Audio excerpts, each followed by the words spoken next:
Rolling. Okay. Sit. And action. They are the Maiar. They are immortal in human form.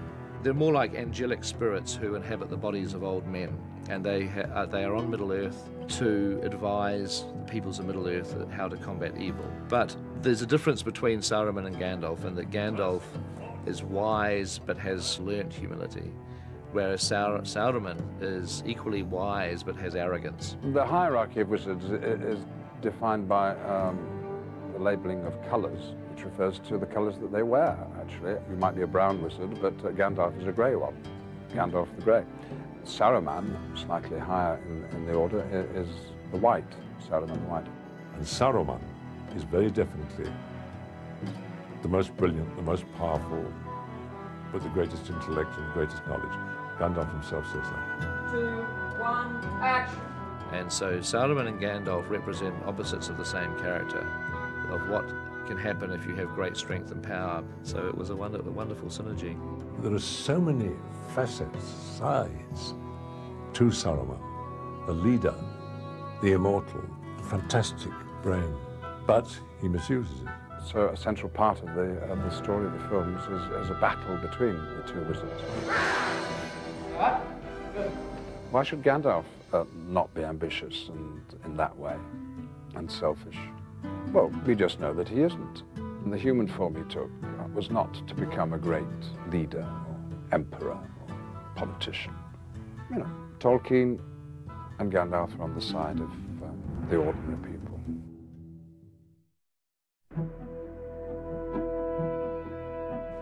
Coming back, thank you. X19.3 Charlie, G camera mark. The Black Riders are one of the most memorable things of the book. I think a lot of people that read the book remember the Black Riders. It's particularly the scene where the hobbits have to hide beneath a rotten log as the Black Rider stops in the forest sniffing them. There's a mushroom patch, so, you know, Mary will have the bag. You guys will be carefully tucking them, because, I mean, this is your next feast. It's, like, amazing. Mm-hmm. You know, you're going to grab these, you're going to fry them up. I wanted that scene to be as much feeling like it came from the pages of the book as I possibly could. It was actually the scene that we shot on the first day of the shoot. You know, at that moment, I think it's pure evil that this thing exudes. So you can sort of have your eyes looking up or looking at each other. It was our very first scene, and so I was able to put quite a bit of time into thinking about it. Roll sound. 33, take 1, hitting camera A. And just action hobbits with the mushrooms. Get off the road! Quick!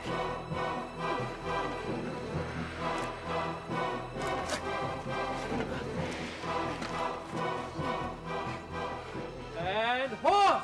We hide underneath this log, and this Black Rider approaches, and he's aware of the ring, and he gets off his horse, and he's smelling for us and everything. They can only see shadows in our world. They have very poor eyesight, but they have this incredible sense of smell. So they're like hounds, bloodhounds, sniffing the ring. And Pete had this incredible idea, which was that not only are the hobbits scared, but also everything around the Black Rider is affected by his evilness. And you don't mind a big spider crawling down that? You've got big spiders? So he had moths flying out of the log and worms coming up from the ground and crawling away, and a huge spider comes across my shoulder, and I pick it up and I put it on this log, and it crawls away, just to show that it's just something that it just infects everything around them. You know, Black Riders are just pure evil. To have these things descending down on us that we don't even know what they are, these Ringwraiths, really puts into perspective just how little the hobbits are and what they're really up against. Right, can't wait. Well, that was good for me. Can we just check the position of that horse again? The Nazgûl, the Black Riders, actually used to be kings and have since fallen into the legion of Sauron and basically work for him to attain the ring and return it to its master. The concept of the Black Riders is creepy. The fact that these creatures are solely attempting to find the ring, which Frodo has in his possession, so they are purposely after Frodo Baggins. Okay, moving off. Stand by, please. Shooting. My actually first scene in the film, I'm trying to outrun the Ringwraiths on a horse to protect Frodo, and oh my God. The 9 Black Riders over my shoulder at full gallop and canter coming at me with their clawed hands and they have no face. It was absolutely terrifying. They're scary. They're the sort of things of which nightmares are made from.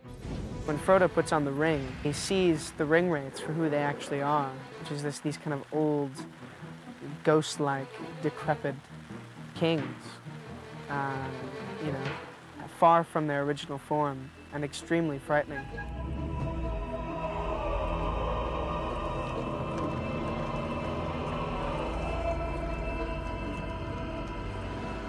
Those costumes that you see as a big black shroud are so complex underneath, structurally. Okay, how does it feel? Yeah. And there's over 50 meters of fabric in each one of them. So those guys are carrying one hell of a load of weight when they're riding.